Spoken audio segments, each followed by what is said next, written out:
दृष्टि आपकी जैसी रहेगी, आपकी सृष्टि वैसी रहेगी। सृष्टि आपको वैसी नहीं दिख रही जैसी वो है, वो आप उतनी ही देख रहे हैं आप जितनी आपके पास दृष्टि मौजूद है। आप अगर अनपढ़ है तो आपको यह सृष्टि अलग दिखेंगी, आप अगर पढ़े लिखे हैं तो अलग दिखेंगी, आप अगर आध्यात्मिक पहलू से जुड़े हुए हैं तो अलग दिखेंगी, आप अगर सांसारिक पहलू से जुड़े हैं तो अलग दिखेंगी। तो यह सृष्टि जो है यह अपने दृष्टि के ऊपर तय होता है कि आपको सृष्टि कैसी दिख रही है। ये संसार वैसा नहीं है जैसा आप देख रहे हैं। आपका नजरिया क्या है, आपका इरादा क्या है, उसकी तरफ देखने का, यही आपके लिए एक सृष्टि बनाता है। तो हर इंसान के लिए सृष्टि अलग है, उसके अपना अपना विश्व है, तो वो विश्व उसने बनाया। दे तो चावल दे रहे हो और बोल रहे हो कि गेहूं की रोटी बनाओ, तो चावल से गेहूं की रोटी कैसे बन सकती है? तो रोटी बनाने का विधि तो मुझे मालूम है, लेकिन मैं चावल से गेहूं की रोटी नहीं बना सकता। तो आपकी बुद्धि का यही उसकी सीमा है। अगर आपके बुद्धि को आपने जो डेटा दे रहे हैं, जो जानकारी दे रहे हैं, उसी के आधार पर वो काम करती है, और वो दायरा छोड़ने के लिए वो मना करती है। वो दायरे वो सीमित रहना चाहते, वो दायरे में रहना उसे सुरक्षित मालूम है। जैसे कि आपने अगर पानी में घी डाल दिया, तेल डाल दिया, तो वो उसमें मिक्स नहीं होता, तेल अगले अलग ही बना रहता है, क्योंकि वो अपने अपने अस्तित्व को बचाना चाहते हैं। वैसे जानकारी भी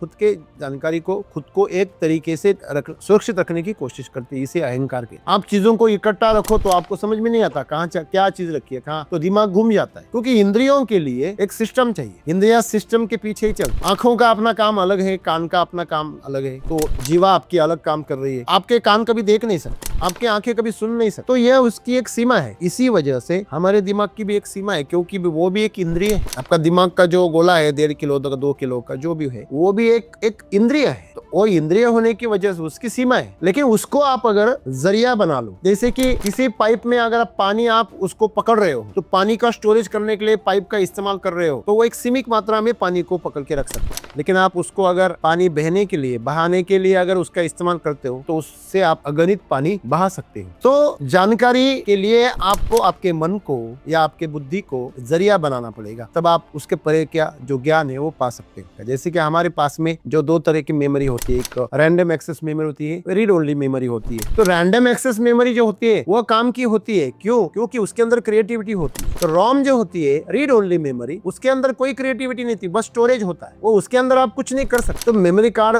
अगर आप किसी चीज में इंस्टॉल कर रहे हो, जैसे कि ये कैमरा है, कैमरा के अंदर एक खुद का सिस्टम है कि फोटो को कैप्चर कैसे करे, उसको किस फ्रेम में लाए, उसको 4K करे या उसको डिजिटल करे, कैसे करे, वो पूरा उसके अंदर एक सॉफ्टवेयर है। वो सॉफ्टवेयर है रैम है, रैंडम एक्सेस मेमोरी। वो मेमोरी तो एक्सेस करता है, लेकिन रैंडमली करता है, पकड़ता नहीं उसको। जैसे आंख के आंखें हैं, कुछ पकड़ती नहीं है, बस देखती है, देखे जाती है। जब तक आपकी ऊर्जा वहां ध्यान नहीं देती आपके आंखों पर, तब तक कोई रिकॉर्ड नहीं है। वैसे हमारी इंद्रियां काम करती है। तो इंद्रियों के अंदर जो सॉफ्टवेयर है वो रैम है, और इंद्रियों के जरिए जो जानकारी इकट्ठा की जा रही है वो रोम में चली जाती है, वो ढेर बन जाए, और उसकी वजह से वो बोझ बन जाता है। जैसे कि कैमरा के अंदर अगर ज्यादा ढेर सारी मेमोरी हो गई तो वो रिकॉर्ड करना बंद हो जाता है, और उसके जो फंक्शन है वो खराब होने लगते हैं, क्योंकि उसके ऊपर जो मेमोरी का जो दबाव है वो दबाव उसके ऊपर आ जाए। अगर आपका मोबाइल खुद का पासवर्ड खुद बदलने लगे तो आपके तो वो बेकार हो जाएगा, कुछ काम का नहीं रहेगा। महंगा है, उसके अंदर ढेर सारी जानकारी है, लेकिन वो आपकी कोई काम का नहीं। अहंकार ऐसे आपको बना देता है। अहंकार जो है वो खुद इतने ताले लगा देता है कि वह आपको बाहरी जानकारी से रोक देता है। वो कहता है कि पहले जानकारी भी सही है, नई जानकारी मत लो। ऐसे हमारा मन करता है। मन हमेशा पुरानी जानकारी को सुरक्षित रखने के लिए नई जानकारी को मना करता है। यही अहंकार है, यही अज्ञान है। अहंकार का जो तत्व है मूल, वो है अज्ञान। मतलब मेरे पास जो है वही ज्ञान है, यह समझ ही अज्ञान की जड़ है। तो यह सृष्टि जो है वह अभिव्यक्त हो रही है, कंड में भी और पर्वत में भी। यही तो सदगुरु कह रहे। यह सृष्टि अभिव्यक्त हो रही है बूंद में भी और सागर में भी। कहाँ था सागर? सागर तो बारिश से बना, बूंद बूंद के पानी से बना। आप कहेंगे कैसे संभव है इतना बड़ा सागर बारिश की वजह से कैसे बना? हमारे जो जलाशय है, जो 100-200 TMC का पानी के बारे में हम बहुत बात करते हैं, तो समंदर जैसे बांध मालूम होते हैं, तो वह पानी भी बारिश का ही है, जो मीठा पानी है। तो ऐसे ही लाखों बरस बारिश हुई। आप देखते हैं इस साल में इतनी बारिश हुई कि गाँव के गाँव जलमय हो गए। अगर 5 महीने बारिश हो गई तो गाँव के गाँव जलमय हो गए। तो आप सोचना, अगर कुछ लाख बरस अगर बारिश हो रही तो कितना पानी होता। ये जो बूंद बूंद बनकर ही सागर बना है, लेकिन हम बूंद को अलग देख रहे हैं और बारिश को और सागर को अलग देख रहे हैं। यही हमारी समस्या है कि बुद्धि वो आपको परमिशन नहीं दी। क्यों नहीं देती? क्योंकि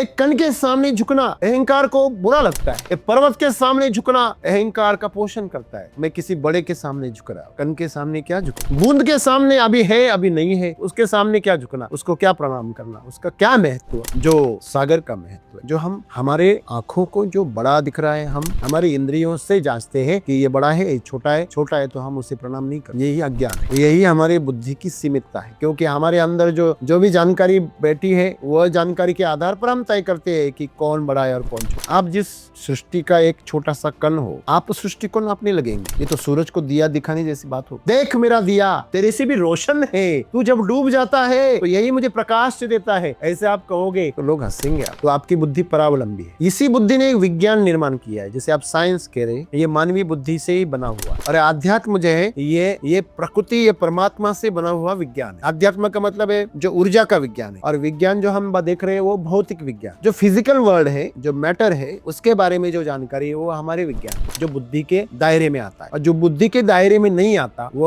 आध्यात्मिक विज्ञान है, जो हमारी बुद्धि अनुभव नहीं कर सकती।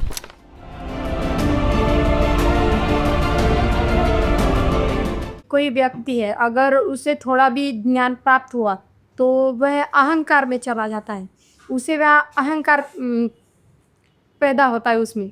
तो वह ये नहीं समझ पाता कि उसकी जो बुद्धि है वह केवल एक रेत के कण के बराबर है। तो उसी अधूरे ज्ञान पर वह अहंकार निर्माण करता है खुद के अंदर। और हमारी जो लॉजिकल बुद्धिमत्ता है उसके आधार पर सोचता है कि यह मतलब धरती का निर्माण हमारी वजह से है। लेकिन इंसान को यह नहीं पता कि जो इंसान है वह खुद जो पृथ्वी है इसकी वजह से निर्माण हुआ है। तो इस पर मेरा सवाल ऐसा है सर, सृष्टि की जो बुद्धिमत्ता है उस तक हम कैसे पहुंच सकते हैं? क्योंकि हम जो लॉजिक लगाते हैं, जो वैज्ञानिक तरीका अपनाते हैं, मतलब जहाँ हमारा विज्ञान खत्म होता है वहीं से अध्यात्म की शुरुआत होती है।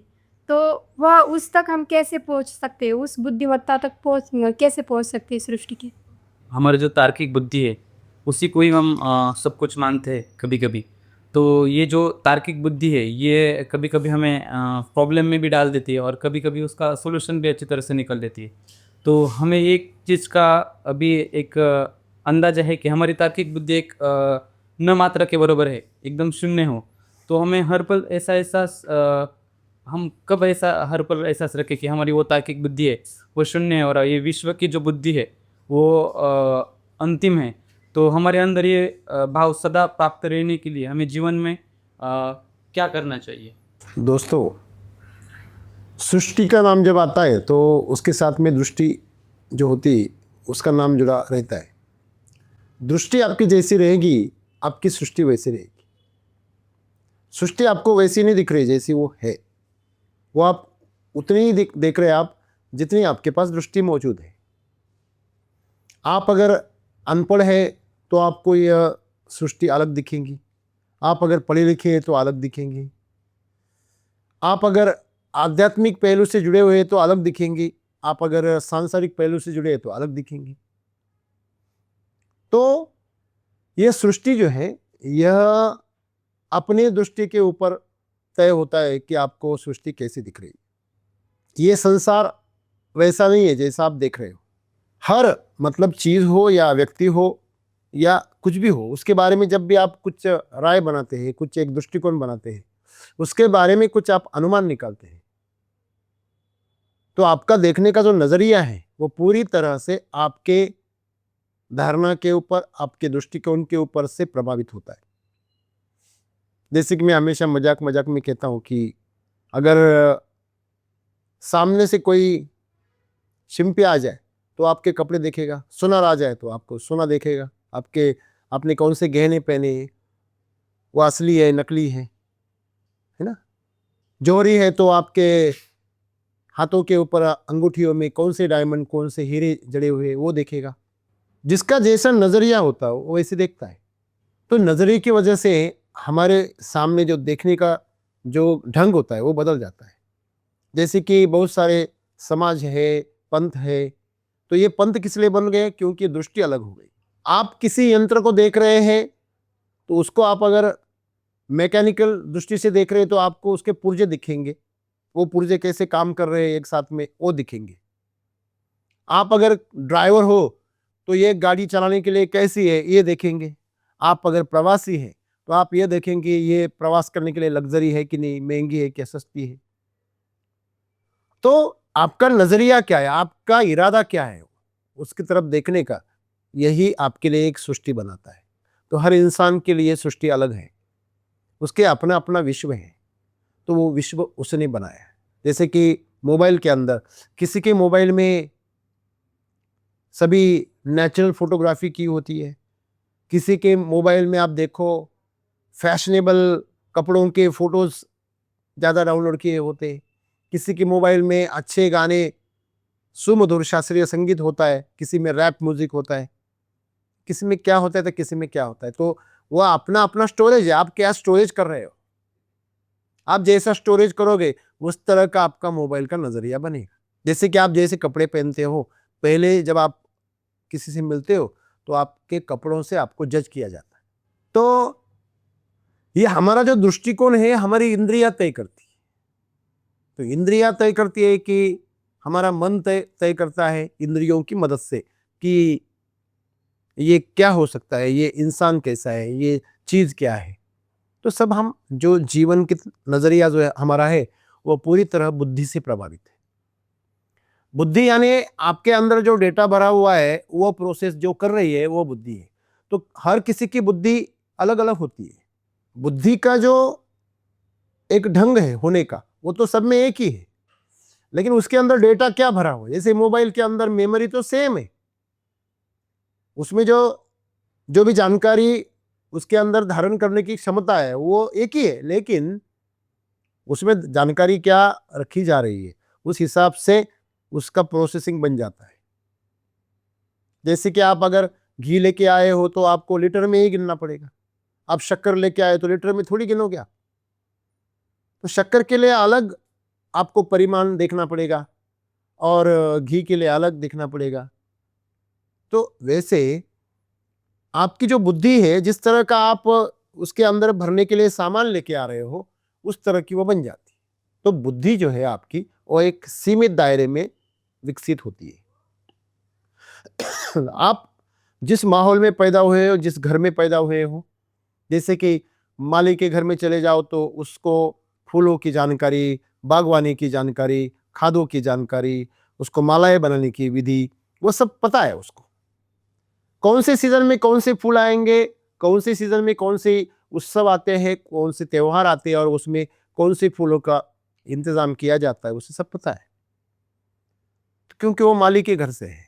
तो परंपराओं से उसका जो डेटा बना है वो डेटा उसके बुद्धि में माली के जैसा बना है। वैसे ही आप जिस घर से आए हो उस समाज जैसे आपको उस माहौल जैसे आपका जानकारी का ढेर सारा एक एक इकट्ठा ढेर बन जाता है, उसी के आधार पर आप प्रोसेस करते हो। आपको मैंने अगर चावल दिया और मैंने आपको कहा कि गेहूं की रोटी बना के दे दो तो आप क्या कहोगे? हाँ, पागल हो गए हो, दे तो चावल दे रहे हो और बना बोल रहे हो कि गेहूं की रोटी बनाओ। तो चावल से गेहूं की रोटी कैसे बन सकती है? तो रोटी बनाने का विधि तो मुझे मालूम है, लेकिन मैं चावल से गेहूं की रोटी नहीं बना सकता। तो आपकी बुद्धि का यही उसकी सीमा है। अगर आपके बुद्धि को आपने जो डेटा दे रहे हैं, जो जानकारी दे रहे हैं, उसी के आधार पर वो काम करती है और वो दायरा छोड़ने के लिए वो मना करती है। वो दायरे वो सीमित रहना चाहती। क्यों? वो दायरे में रहना उसे सुरक्षित मालूम होता है। जैसे कि आपने अगर पानी में घी डाल दिया, तेल डाल दिया तो वो उसमें मिक्स नहीं होता, तेल अगले अलग ही बना रहता है क्योंकि वो अपने अपने अस्तित्व को बचाना चाहता है। वैसी जानकारी भी खुद के जानकारी को खुद को एक तरीके से सुरक्षित रखने की कोशिश करती है, इसे अहंकार कहते हैं। हमारी जानकारी अगर किसी एक क्षेत्र में है तो दूसरी तरफ की जानकारी हमें नहीं चाहिए, इसलिए स्पेशलिस्ट बनते हैं। आपने देखा विज्ञान में हर जगह पे स्पेशलिस्ट रहते। तो वो जो स्पेशलिस्ट रहते हैं वो क्या करते हैं, हार्ट के डॉक्टर है, ये फेफड़ों के हैं, ये अलग पेट के हैं, तो ये ऐसे, ये कान के हैं, ये आंखों के। तो ये अलग अलग डॉक्टर क्यों है? क्योंकि जो जानकारी है वो अगर स्पष्ट रूप से उसे समझ में आ जाए तो उसे बारीकी से काम कर सकता है। हमारा दिमाग ऐसे ही काम करता है। उसको आप अगर जितना साधारण तरीके से काम दो तो वो उलझन में पड़ जाता है, इसलिए उसे स्पेशलाइज किया जाता है। आप चीजों को इकट्ठा रखो तो आपको समझ में नहीं आता कहाँ क्या चीज रखी है कहाँ, तो दिमाग घूम जाता है। क्योंकि इंद्रियों के लिए एक सिस्टम चाहिए, इंद्रिया सिस्टम के पीछे ही चलती। आंखों का अपना काम अलग है, कान का अपना काम अलग है। तो जीवा आपकी अलग काम कर रही है। आपके कान कभी देख नहीं सकते, आपकी आंखें कभी सुन नहीं सकती, तो यह उसकी एक सीमा है। तो इसी वजह से हमारे दिमाग की भी एक सीमा है, क्योंकि वो भी एक इंद्रिय है। आपका दिमाग का जो गोला है 1.5 किलो का, 2 किलो का जो भी है, वो भी एक एक इंद्रिय है। तो वो इंद्रिय होने की वजह से उसकी सीमा है, लेकिन उसको आप अगर जरिया बना लो, जैसे कि किसी पाइप में अगर आप पानी आप उसको पकड़ रहे हो, तो पानी का स्टोरेज करने के लिए पाइप का इस्तेमाल कर रहे हो, तो वो एक सीमित मात्रा में पानी को पकड़ के रख सकता है। लेकिन आप उसको अगर पानी बहने के लिए, बहाने के लिए अगर उसका इस्तेमाल करते हो, तो उससे आप अगणित पानी बहा सकते हो। तो जानकारी के लिए आपको आपके मन को या आपके बुद्धि को जरिया बनाना पड़ेगा, तब आप उसके परे क्या जो ज्ञान है वो पा सकते हो। तो इसलिए खुद को खाली करना पड़ेगा। जैसे कि हमारे पास में जो 2 तरह की मेमोरी होती है, एक रैंडम एक्सेस मेमोरी होती है, रीड ओनली मेमोरी होती है। तो रैंडम एक्सेस मेमोरी जो होती है वह काम की होती है, क्यों? क्योंकि उसके अंदर क्रिएटिविटी होती है। तो रोम जो होती है, रीड ओनली मेमोरी, उसके अंदर कोई क्रिएटिविटी नहीं थी, बस स्टोरेज होता है, वो उसके अंदर आप कुछ नहीं कर सकते। तो मेमोरी कार्ड अगर आप किसी चीज में इंस्टॉल कर रहे हो, जैसे कि ये कैमरा है, कैमरा के अंदर एक खुद का सिस्टम है कि फोटो को कैप्चर कैसे करे, उसको किस फ्रेम में लाए, उसको 4K करे या उसको डिजिटल करे, कैसे करे, वह पूरा उसके अंदर एक सॉफ्टवेयर है। वो सॉफ्टवेयर है रैम है उसका, रैंडम एक्सेस मेमोरी। वो मेमोरी तो एक्सेस करता है लेकिन रैंडमली करता है, पकड़ता नहीं उसको। जैसे आपके आंखें हैं, कुछ पकड़ती नहीं है, बस देखती है, देखे जाती है। जब तक आपकी ऊर्जा वहां ध्यान नहीं देती आपके आंखों पर, तब तक कोई रिकॉर्ड नहीं होता। वैसे हमारी इंद्रियां काम करती है। तो इंद्रियों के अंदर जो सॉफ्टवेयर है वो रैम है, और इंद्रियों के जरिए जो जानकारी इकट्ठा की जा रही है वो रोम में चली जाती है, वो ढेर बन जाती है, और उसकी वजह से वो बोझ बन जाता है। जैसे कि कैमरा के अंदर अगर ज्यादा ढेर सारी मेमोरी हो गई तो वो रिकॉर्ड करना बंद हो जाता है, और उसके जो फंक्शंस है वो खराब होने लगते हैं। क्यों? क्योंकि उसके ऊपर जो मेमोरी का जो दबाव है वो दबाव उसके ऊपर आ जाता है। जैसे कि कोई वाहन हो, वो मस्त मौला चल रहा है, लेकिन उसके ऊपर उसके क्षमता से ज्यादा अगर बोझ डाल दिया तो वो चलने के लिए भी मुश्किल उसे हो जाता है, तो उसके अंदर खराबियां पैदा हो जाती। तो वैसे ही हम अगर हमारे बुद्धि को अगर जरिया बनाए, उसको अगर रैम में कन्वर्ट करे पूरी तरह से, उसमें कुछ स्टोरेज ना करे, तो आपकी बुद्धि सीधे आर पार काम करने लगेगी, जो बाहर से आ रहा है उसको एक्सेस करने लगेगी। लेकिन हमने उसको स्टोरेज के लिए बना दिया है। जैसे आपको मैं बताऊं कि जैसे अगर आप घर में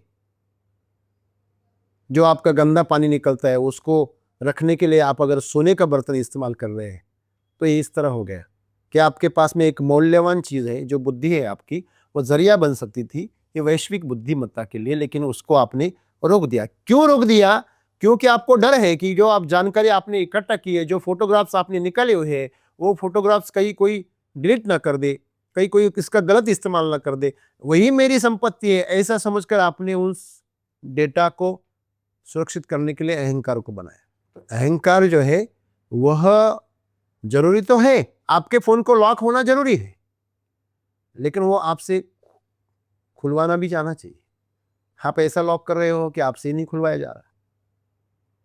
जब आपको जरूरत है मोबाइल की, आप उसे इस्तेमाल ही नहीं कर पा रहे, क्योंकि उसको वो अपना पासवर्ड खुद बदल लेता है। अगर आपका मोबाइल खुद का पासवर्ड खुद बदलने लगे तो आपके तो वो बेकार हो जाएगा, कुछ काम का नहीं रहेगा। महंगा है, उसके अंदर ढेर सारी जानकारी है, लेकिन वो आपके कोई काम का नहीं है। अहंकार ऐसे आपको बना देता है। अहंकार जो है वो खुद इतने ताले लगा देता है कि वह आपको बाहरी जानकारी से रोक देता है। वो कहता है कि पहले जानकारी भी सही है, नई जानकारी मत ले लो। ऐसे हमारा मन करता है। मन हमेशा पुरानी जानकारी को सुरक्षित रखने के लिए नई जानकारी को मना करता है। यही अहंकार है, यही अज्ञान है। अहंकार का जो तत्व है मूल, वो है अज्ञान। मतलब मेरे पास जो है वही ज्ञान है, यह समझ ही अज्ञान की जड़ है। सदगुरु हमें यही कह रहे कि आप जो सृष्टि को देख रहे हैं वह सृष्टि का सिर्फ कुछ पहलू है, थोड़ा सा। वो उदाहरण दे रहे हैं हमें कि जैसे कि रेत का एक कण है, वो उस एक कण से लेकर पर्वत तक। दूसरा उदाहरण दे रहे हैं एक बूंद से लेकर सागर तक, जो एक बुद्धिमत्ता की अभिव्यक्ति है। ये जो बुद्धिमत्ता है वो अभिव्यक्त हो रही है। आपको पर्वत दिख रहा है, आपको रेत का कण दिख रहा है, लेकिन दोनों ही एक ही है। आप बोलेंगे कैसे? जब ये पृथ्वी धरती जब पहली बार अलग हुई, जब ये सूरज से अलग हुई, एक गोला अलग हो गया और ठंडा हो गया, उसके ऊपर सिर्फ लावा था, बाकी कुछ नहीं था, कण नहीं था, एक पूरा का पूरा गोला था।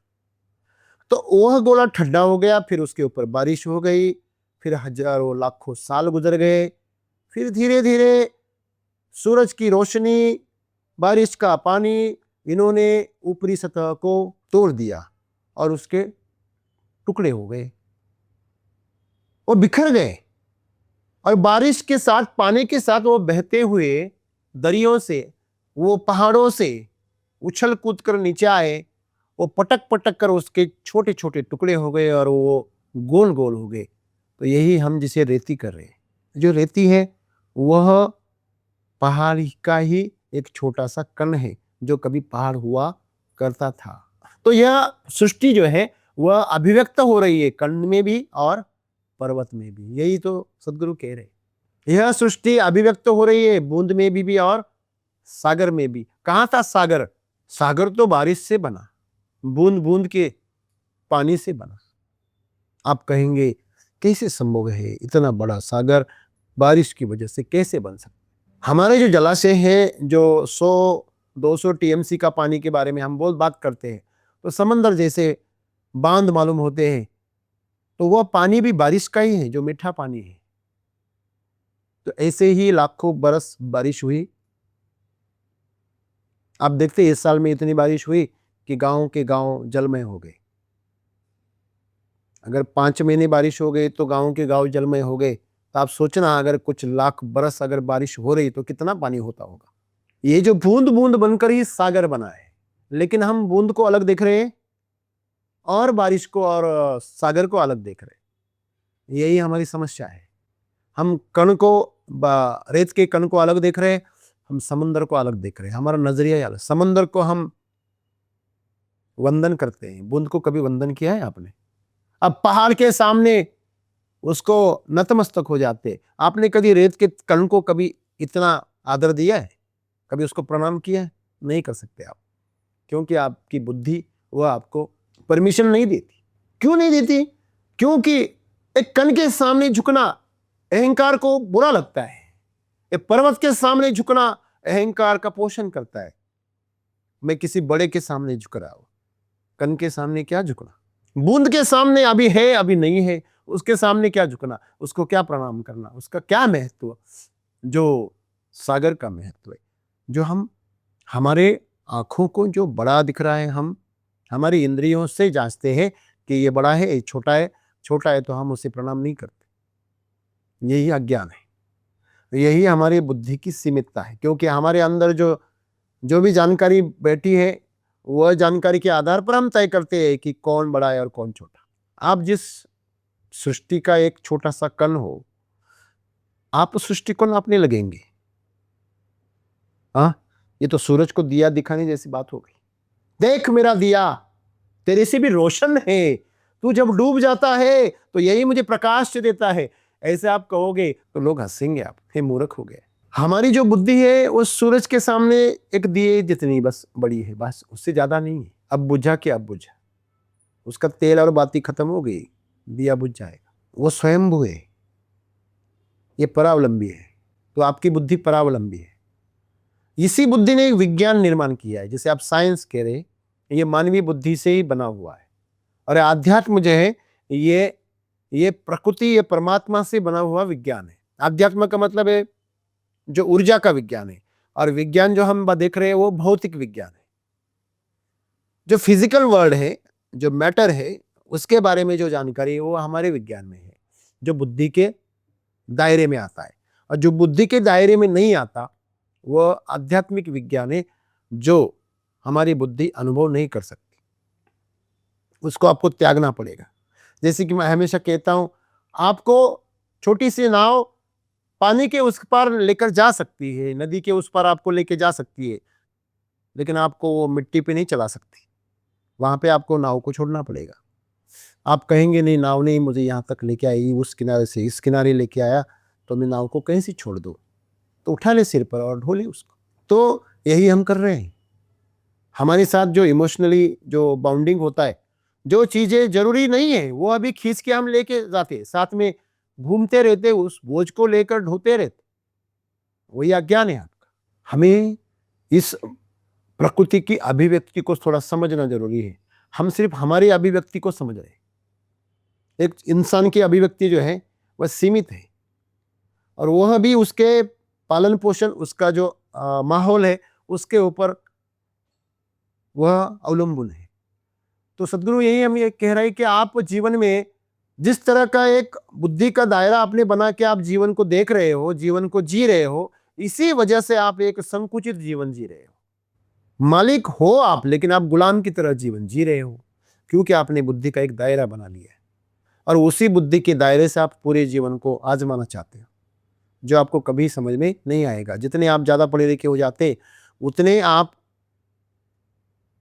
आंतरिक जगत को समझने में नाकाबिल हो जाते हो, क्योंकि वहां यह बुद्धि काम नहीं की। जितने आप इस बुद्धि को मजबूत करेंगे, उतनी आपकी आंतरिक बुद्धि क्षीण हो जाएगी। जितना आप इस डेटा को ज्यादा भरोगे, आप मोबाइल में, कंप्यूटर में, किसी भी चीज में, उतना उसका काम धीमा हो जाएगा, क्योंकि उसको प्रोसेस करने के लिए जगह ही नहीं मिलेगी।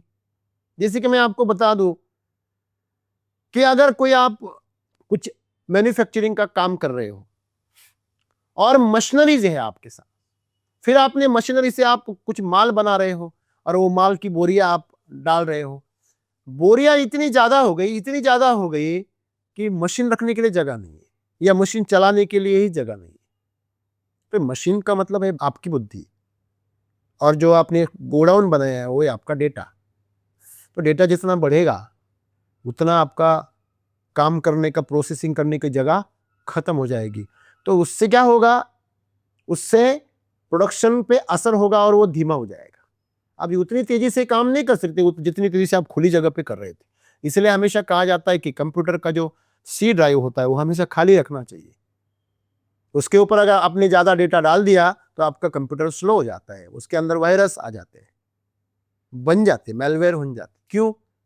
तो आपको कंप्यूटर अलग नजर, मुझे तो नहीं नजर आ रहा है, मुझे तो सब जीवन एक ही नजर आ रहा है। यहां पर आप अगर ज्यादा आदमी को आप इकट्ठा कर दो तो उनको हिलने के लिए जगह ही नहीं मिलेगी। तो वैसे हमारे साथ हो रहा है, हमारे अंदर डेटा जमा ही होता जाता है, जमा ही होता जा रहा है। कल क्या हुआ उससे हम दुखी है, आज और नया दुखी हो रहे, कल और नया झंझट खड़ा कर रहे। हमने भूतकाल की सभी जानकारी इतनी पकड़ के रखी है कि आज के लिए जगह नहीं है, इसलिए हमारा दिमाग सुस्त हो जाता। तो ये जो वैश्विक बुद्धि की तो बात ही छोड़ दीजिए, हमारी जो बुद्धि है वो भी काम नहीं करती। इसलिए जब लोग जैसे जैसे बूढ़े हो जाते, मंद हो जाते,